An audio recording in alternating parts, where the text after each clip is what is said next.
नमस्कार जय दोस्तों, स्वागत है एक बार फिर से आपका आप यूट्यूब चैनल स्टडी नीट पर। दोस्तों, जैसा कि नए अतिथि शिक्षक या बाहर हो चुके अतिथि शिक्षकों की काउंसलिंग प्रक्रिया प्रारंभ कर दी गई है, लेकिन आप सभी के माइंड पर कुछ प्रश्न है जो निश्चित तौर पर क्लिक करते होंगे कि आखिरकार जो पुराने पैनल से कार्यरत अतिथि शिक्षक हैं और जो अब नए अतिथि शिक्षक बनने जा रहे हैं, तो क्या इन दोनों की जो नियुक्ति प्रक्रिया है इन पर कुछ असमानता देखने को मिलेगी अथवा नहीं, और इनके लिए क्या कुछ अलग नियम बनने जा रहे हैं अथवा नहीं। साथ में क्या नए अतिथि शिक्षक माननीय न्यायालय के अंतिम निर्णय के परिपालन में आएंगे अथवा नहीं, क्योंकि जो पूर्व पैनल जहां पर भी थे वे वहीं पर रहेंगे अथवा नहीं। तो इन सभी चीजों के साथ एक बार फिर हाजिर हूं आपके साथ, इसलिए निवेदन के साथ कि वीडियो में अंत तक जरूर बने रहें। सबसे पहले अगर हम बात करें आपके साथ, तो जैसा कि नए अतिथि शिक्षकों के साथ बाहर हो चुके अतिथि शिक्षकों के लिए चॉइस फिलिंग या स्कूल चॉइस फिलिंग का ऑप्शन दे दिया गया है, और फाइनली आप सभी अब बिना किसी समस्या के स्कूल चॉइस फिलिंग का कार्य कर पा रहे हैं। इसे लेकर अब कोई समस्याएं भी नहीं है। फोटो अपलोड किए जाने के लिए अगर आपका कमेंट्स मिला है तो मैं आपको बता दूं कि 300 केबी से कम आप फोटो अपलोड करेंगे तो निश्चित तौर पर आप फोटो अपलोड कर पाएंगे। इसे लेकर कोई भी समस्याएं देखने को नहीं मिली हैं। इसी के साथ मैं बात करूं आपके साथ, तो आज यह वीडियो आप समस्त अतिथि शिक्षकों के लिए काफ़ी महत्वपूर्ण होने जा रही है, क्योंकि यहाँ पर पुराने व नए अतिथि शिक्षकों की नियुक्ति प्रक्रिया में क्या कुछ असमानताएं हैं या फिर क्या कुछ यहाँ पर अलग प्रक्रिया है, इसके बारे में बात करेंगे। दोस्तों, जैसा कि जो नए अतिथि शिक्षकों के लिए ज्वाइनिंग प्रक्रिया प्रारंभ की गई है वह गेस्ट फैकल्टी काउंसलिंग के तहत की गई है।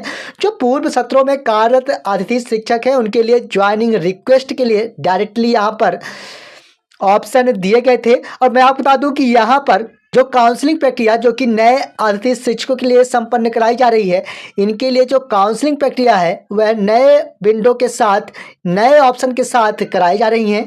तो मैं आपको बता दूं कि यहाँ पर निश्चित ही कह सकते हैं कि आप पुराने जितने भी अतिथि शिक्षक हैं और साथ में जो नए अतिथि शिक्षक होने जा रहे हैं, इनके लिए नियुक्ति प्रक्रिया में कहीं ना कहीं बदलाव देखने को मिल रहे हैं। विभाग की ओर से काफ़ी पारदर्शिता रखी गई है और यहाँ पर मेरिट क्रम पर पूरे पारदर्शिता के साथ आप सभी की भर्ती प्रक्रिया संपन्न की जाएगी। हालांकि पुराने अतिथि शिक्षकों के साथ भी पूरे पारदर्शिता के साथ पैनल व साथ में अनफीडिंग कार्य कराए गए और इसके बाद यहाँ पर नए स्कोर कार्ड के साथ आप सभी की जो भर्ती प्रक्रिया है पूरी तरह से पारदर्शी बनाई गई। काफ़ी अच्छी पहल है जो विभाग की ओर से की गई। लेकिन यहाँ पर देखा जाए तो चूंकि जितने भी नए अतिथि शिक्षक बनने जा रहे हैं वे पूरी तरह से पारदर्शी तरीके के साथ यहाँ पर अपने मेरिट क्रम पर स्कूल आवंटित करेंगे, तो इससे साफ जाहिर हो रहा है कि अपनी योग्यताओं के आधार पर ही यहाँ पर अतिथि शिक्षक बनने जा रहे हैं।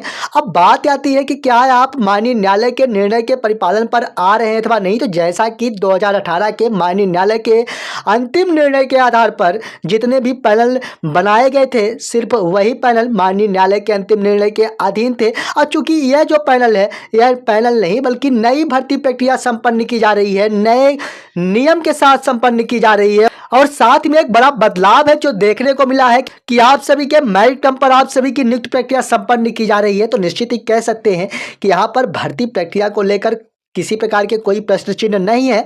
लेकिन अगर हम बात करें तो यहाँ पर नई भर्ती प्रक्रिया देखने को मिलेगी जो कि माननीय न्यायालय के 2018 के पैनल क्रम पर नहीं है। लेकिन जैसा कि जहां पर पैनल बनाए भी गए थे वहां पर भी उन स्कूलों की रिक्तियों के क्रम पर आवेदन नए रूप से स्वीकार किए जा रहे हैं। तो निश्चित ही कह सकते हैं कि चूंकि यहां पर मेरिट क्रम पर आप समस्त अतिथि शिक्षकों की भर्ती प्रक्रिया संपन्न की जा रही है, इसलिए यहाँ पर जितने भी अतिथि शिक्षक इस साल स्कूलों में अपनी सेवाएं देने जा रहे हैं वे निश्चित ही कह सकते हैं कि पूर्व पैनल के क्रम पर ही रहने जा रहे हैं। यानी हर एक वर्ष आवेदन करने की आवश्यकता नहीं पड़ेगी। इस प्रकार की स्थितियाँ बन रही हैं जो कि हम अपने निजी अनुभव के आधार पर यह वीडियो दे पा रहे हैं, क्योंकि यहाँ पर जो भी कार्य किए जा रहे हैं पूरे पारदर्शी तरीके से किए जा रहे हैं। तो निश्चित ही कह सकते हैं कि जो इस सत्रों में मेरिट क्रम पर शालाएं प्राप्त करेंगे उन्हें आगामी सत्रों में भी मौका दिया जाएगा। इस प्रकार की स्थितियां बन रही हैं।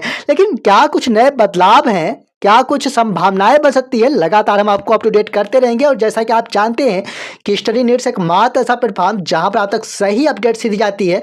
लेकिन यहाँ पर पूर्व पैनल, जैसे एक एग्जाम्पल के तौर पर समझें कि वर्ग 3 भर्ती प्रक्रिया संपन्न की जानी है, तो यहाँ पर वर्ग 3 में अगर 2 वैकेंसियां हैं, तो अगर पहले से ही पैनल मौजूद हैं तो यहाँ पर नए आवेदन नए रिक्त पदों पर पूरे पारदर्शी तरीके से किए जा रहे हैं। तो निश्चित ही कह सकते हैं कि यहाँ पर पूर्व पैनल जो थे वे अब नहीं होने जा रहे हैं, बल्कि पूरे पारदर्शी तरीके से यहाँ पर भर्ती प्रक्रिया संपन्न की जा रही है नए क्रम पर। और नए आवेदन के लिए अगर हम बात करें तो यहाँ पर नई प्रक्रिया के तहत मेरिट क्रम पर की जा रही है। तो आगामी समय में पूर्व कार्यरत अतिथि शिक्षकों की भांति मेरिट क्रम पर आप सभी को आगामी स्कूलों में मौका दिया जा सकता है। इस प्रकार से हमारा निजी अनुभव कह रहा है।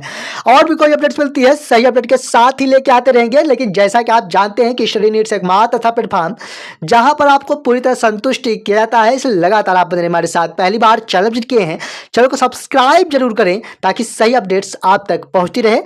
तब तक के लिए धन्यवाद।